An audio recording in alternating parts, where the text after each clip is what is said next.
Bonjour, bonsoir à tous, c'est Antoine alias Anubis pour une nouvelle vidéo d'après-match. Racing Club de Lens, Co d'Angers, victoire 3-0 des Lensois.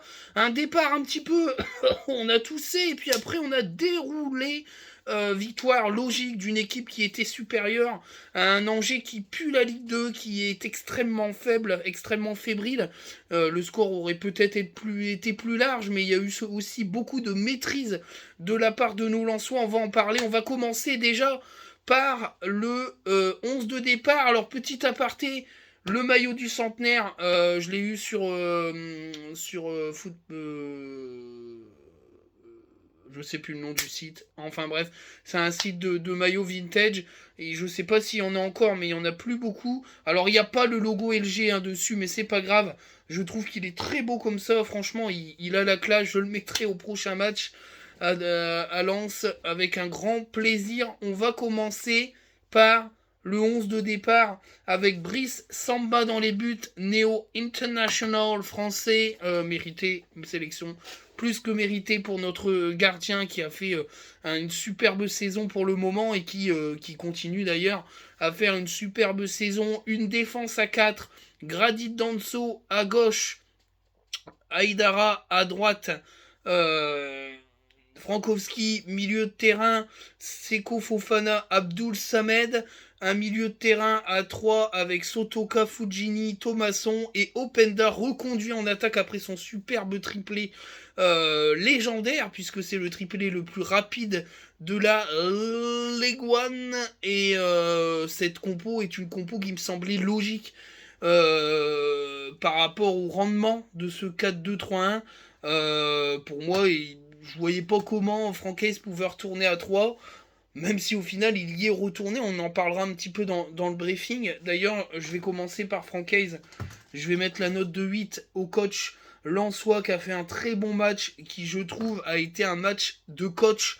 Il a influé sur la partie et c'est ce que demande à un entraîneur de haut niveau par rapport au premier quart d'heure où Angers nous a clairement posé beaucoup de problèmes par rapport à leur 11 de départ et à leur système de jeu qui nous a mis un petit peu dans la sauce sur les côtés où il y a eu vraiment beaucoup de difficultés et Francaise a tout de suite corrigé au bout d'un quart d'heure et après ça a déroulé sévère.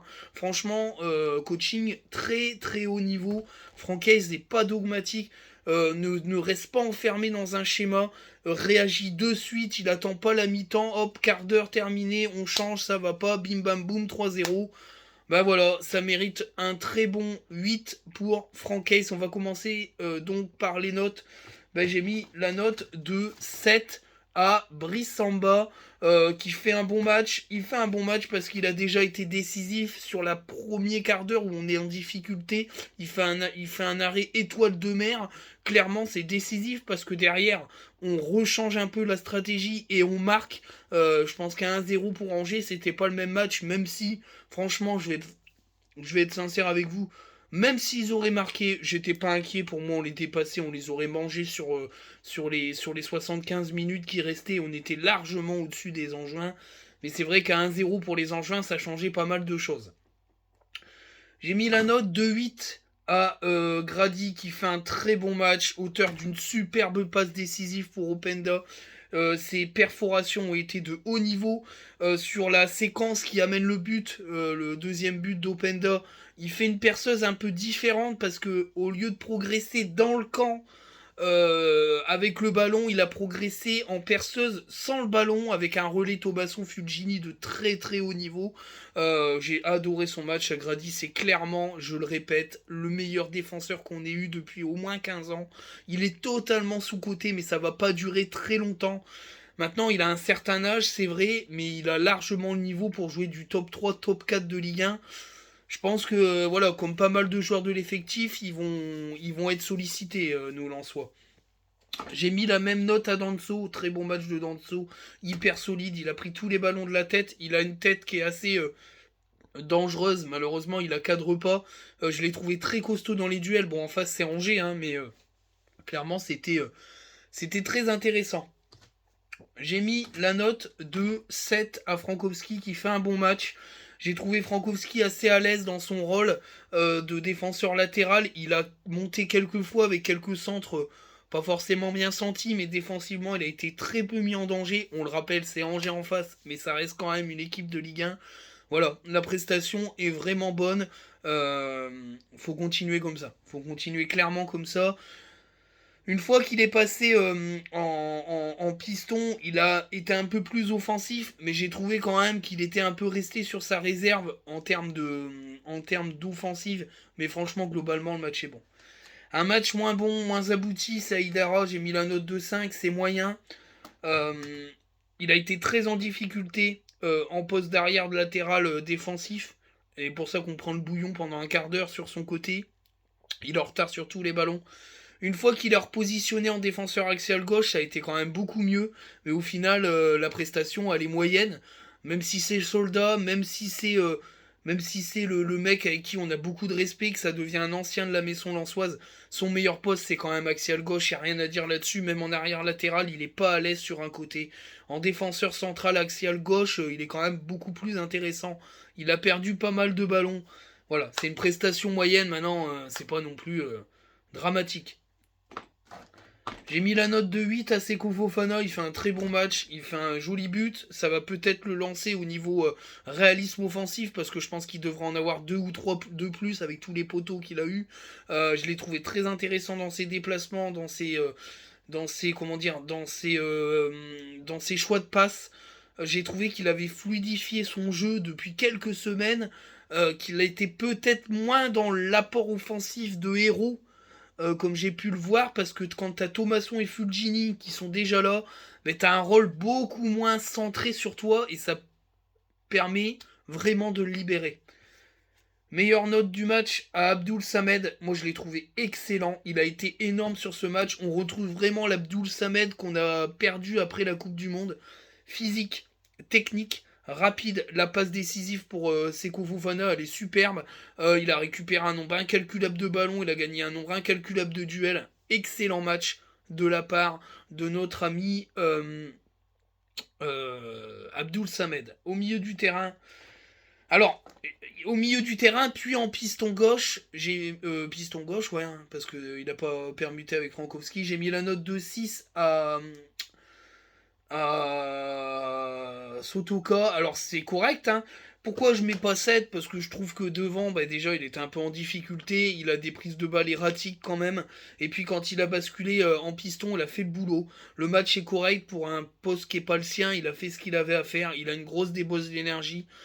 Maintenant, il a perdu totalement la confiance parce que sur l'occasion qu'il a, là, sur le bon petit ballon de Pereira d'Acosta, il doit la prendre directement de volée, quoi. Et il a clairement plus confiance en lui parce que je pense que le Sotoka d'il y a quelques mois, il frappait directement de reprise de volée. Là, le contrôle, c'est le contrôle de trop, c'est foutu. Alors qu'il aurait pu mettre un but ou avoir une grosse situation dangereuse. C'est dommage, mais en tout cas, il a fait vraiment le boulot en tant que piston gauche. Il en a les capacités, pour moi, c'est un très bon joueur, mais il a perdu un peu le mojo, quoi. Il faut vraiment qu'il en regagne. Luis Openda, j'ai mis la note de 7. Il est partout sur le terrain, il est à l'origine de l'action sur le but de deuxième but d'Openda avec une superbe passe. Il a été partout sur le terrain, il est capable d'orienter le jeu partout. Enfin, franchement, il fait un bon match, vraiment bon match. Il n'a pas pu s'exprimer pleinement parce qu'il y avait un contrat sur sa tête. J'ai pas compris l'arbitrage. Franchement, il aurait dû mettre au moins un carton jaune à l'équipe angevine qui avait décidé qu'il découperait en deux Fulgini pour lui rappeler au bon souvenir de sa période angevine. C'est n'importe quoi qu'aucun joueur n'ait pris jaune. Il s'est fait découper tout le match et encore en se faisant découper, il arrivait quand même à être dangereux. Voilà, faut protéger les joueurs quand même. C'est limite l'arbitrage. J'ai trouvé ça moyen. La note de 8 à Thomasson, un de ses meilleurs matchs sous le maillot lensois. À la récupération, il a été énorme. Il a fait vraiment un boulot de Sotoka à la récup. Encore une passe décisive pour Openda. Il est décisif, très dangereux à la récup. Les passes, elles commencent à vraiment partir du pied, à vraiment arriver dans les pieds du coéquipier. Il monte en puissance clairement. Très bon match.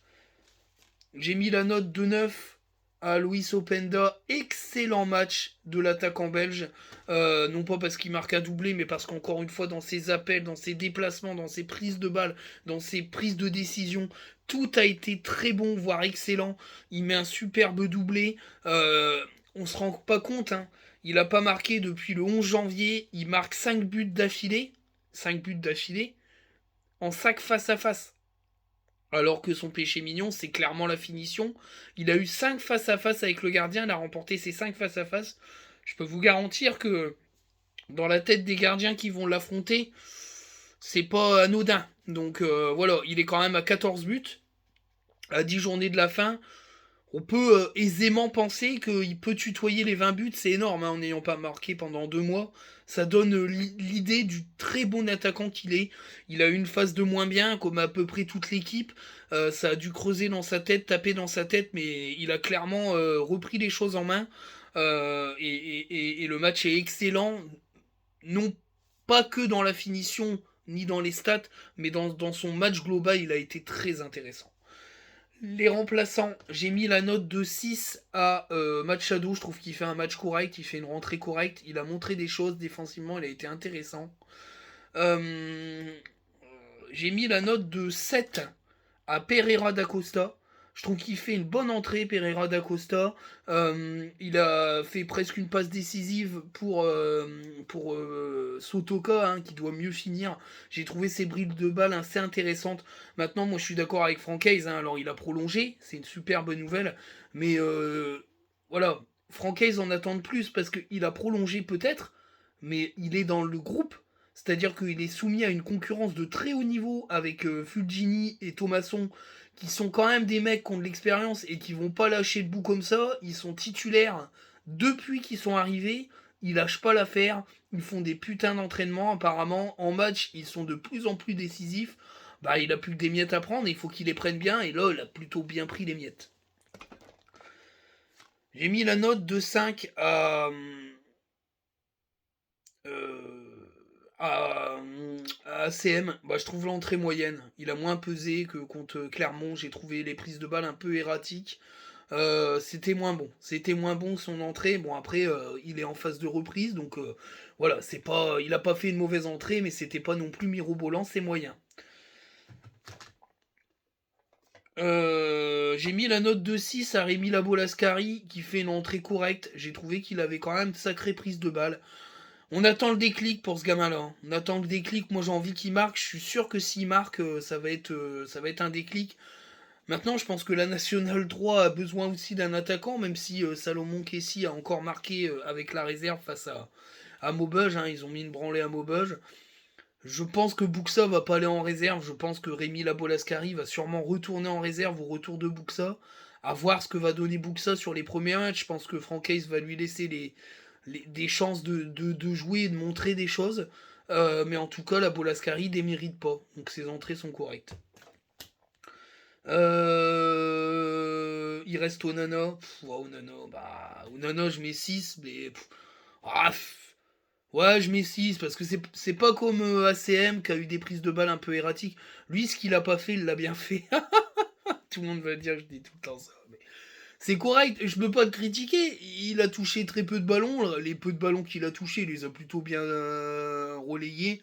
Mais ça s'arrête là. Il a aucun impact dans ses entrées. Et ça me rend triste pour un joueur comme Poreba. Je pense que ça va être très compliqué pour lui. Si Onana a pris le pli de rentrer, Poreba fera plus un match de la saison. À part s'il y a une suspension ou une blessure. On reverra plus Poreba malheureusement, mais c'est comme ça. C'est les choix de Francaise. Il les voit plus que nous à l'entraînement. Voilà. Alors, est-ce que la sortie aussi médiatique de Poreba sur le fait qu'il veut du temps de jeu va pas non plus le desservir? Ben, on verra bien. Mais en tout cas, le gamin essaie de tout donner, d'après ce qu'il a dit. Voilà. Eh ben, on verra bien. Mais en tout cas, c'est c'est dommage pour lui. Mais c'est comme ça.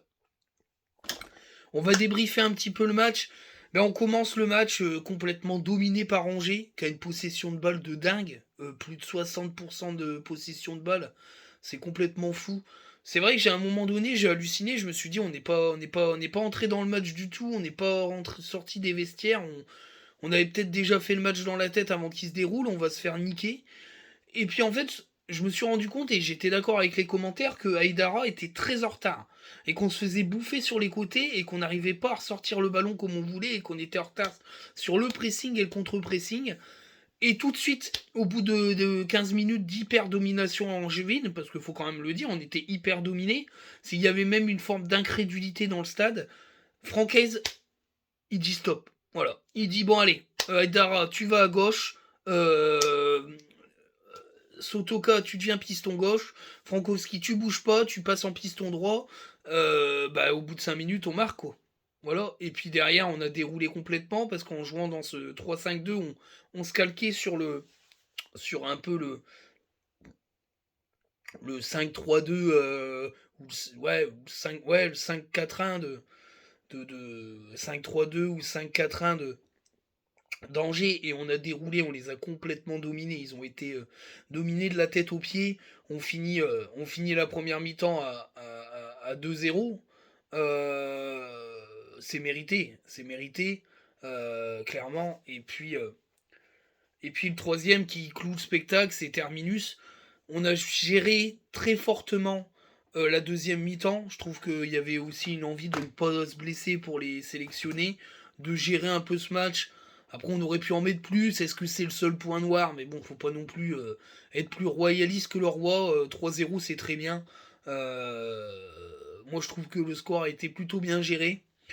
Euh, alors l'analyse aussi, c'est les fameux tweets, une ambiance de merde à Bollard, décevant, on était mieux en Ligue 2, enfin, ouais, c'est bon, hein. En plus, j'avais des potes qui étaient au stade, ils m'ont dit l'ambiance est plus que bien, les corons avec les flashs de téléphone, c'était magique.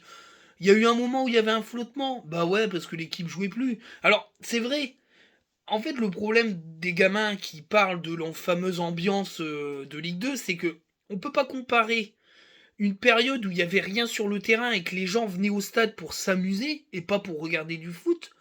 Et là, depuis 3 ans, le spectacle est sur le terrain. La priorité, c'est le terrain, moins les tribunes, et que il y a peut-être plutôt une ambiance à l'anglaise où on vit au rythme du match. Maintenant, il y avait quand même des chants, faut quand même dire que la Sonou est parti en couille en deuxième mi-temps, enfin, mais le FC Elite, qui, qui rêve d'un lance où il y a 40 000 spectateurs qui chantent, ça n'a jamais existé, ou très peu, même dans les années 2000, où le stade avait une plus grande capacité, d'accord? Il n'y avait pas une ambiance tout le temps de ouf à chaque match. D'ailleurs, le stade faisait pas toujours guichet fermé. Il y avait des matchs face aux petits où il y avait moins de gens. Voilà. Et là, on parlait pas d'embourgeoisement, hein, parce qu'aujourd'hui, c'est la mode, l'embourgeoisement à Lens. Alors qu'avant, il n'y avait pas d'embourgeoisement, alors on n'en parlait jamais. Bah non, c'était le meilleur public de France, c'était la légende. Bah non. Moi, j'y étais, il y avait des matchs où il y avait moins d'ambiance. Voilà, c'est tout. Le problème, c'est qu'on a un FC Elite qui pense qu'il est prioritaire parce qu'il a bouffé 10 ans de Ligue 2 et que certains reviennent au stade après ces 10 ans de merde, les gens ils font ce qu'ils veulent. S'ils n'ont pas envie de donner du pognon à des escrocs comme l'a été la fin de la période Martel où on se foutait clairement de la gueule des supporters, que la direction était nulle à chier et récupérer le pognon pour juste boucher les trous ou payer des machins de golf, voilà, on a le droit quand même. Là, on revient, il y a une direction qui tient la route, on a envie de lui donner du pognon. Les gens, ils font ce qu'ils veulent. Maintenant, vous aviez envie de donner votre pognon dans le vide, vous aviez le droit. Hein. Moi, je préférais mettre mon pognon à autre chose. Voilà. Je suis un mauvais supporter, c'est pas grave. En tout cas, euh, faut aussi se rendre compte qu'il y a une certaine forme d'aigreur de certains qui ont toujours choisi d'acheter les billets à l'unité. Bah ouais, mais mon gars, quand t'étais en Ligue 2, il y a personne qui voulait y aller dans le stade. Donc t'inquiète pas, des billets, t'en avais tout le temps. Là, aujourd'hui, il y a 30 000 abonnés. Les gens sont hypés par le club. Tu vas pleurer pour avoir des places. Donc arrête de dire, il y a une méritocratie. Il n'y a pas de méritocratie. Fallait t'abonner pendant les dates d'abonnement. Il y avait plein d'abonnements. D'accord? Ça a été chaud, mais moi j'ai galéré à avoir mon abonnement. Résultat, je suis à tous les matchs et je le mérite comme tous les autres. Il n'y a pas de méritocratie, fallait claquer ton pognon. Le pire, c'est que ces gens-là parlent de boubou ou je sais pas quoi. Les gens, ils claquent leur pognon, d'accord? Mais ça vaut plus cher d'acheter les billets à l'unité que de prendre un abo. Donc, écoutez, voilà. Moi, je paye, je sais plus, ça doit être 63 euros par mois. 63 euros, ça fait moins cher. J'achète 2 tickets pour 2 matchs à domicile à l'unité en Xerxes par mois. J'en ai pas pour 63 euros. Hein. J'en ai pour 180 balles. Faut quand même le dire. Faut quand même le dire. Voilà. Alors la conclusion, c'est qu'on a gagné et que tous les poursuivants ont gagné, même Rennes, face à un terrible PSG d'une tristesse, d'une Affligeant, affligeant. Monaco a gagné, Lille a gagné, nous avons gagné, Marseille a gagné face à une belle équipe de Reims. Ils ont fait un gros coup, Marseille. Nice a gagné ou a fait match nul? Match nul? Non, ils ont gagné. Oh, je sais plus. Je crois qu'ils ont gagné. Oh, je me rappelle plus. J'ai un doute. Ils ont gagné, je crois, Nice 1 face à Lorient. Ils ont dû gagner face à Lorient. Enfin, tout le monde a gagné. Ou match nul face à Lorient? Match nul? Match nul. Je sais plus. Je sais plus. Je sais plus, j'ai un gros doute. Mais en tout cas, on suit la cadence. Et on est là. On va pouvoir être à la. Vous me le direz dans les commentaires s'ils ont fait match nul. On les a mis à 13 points, non? Enfin, il y a un, je sais plus. En tout cas, tout ce que je sais, c'est qu'on a 8 points d'avance sur le 7ème. Ça nous laisse au moins un joker, voire deux jokers. Ce qui veut dire quand même que dans les 10 prochains matchs, il y a des gros matchs. Marseille, Rennes, Paris. On peut en perdre 2 des 3. Voilà ce que je veux dire. Et ça, c'est dans l'optique où tout le monde gagne ses matchs derrière. Parce qu'au moindre faux pas, on aura encore un joker en plus.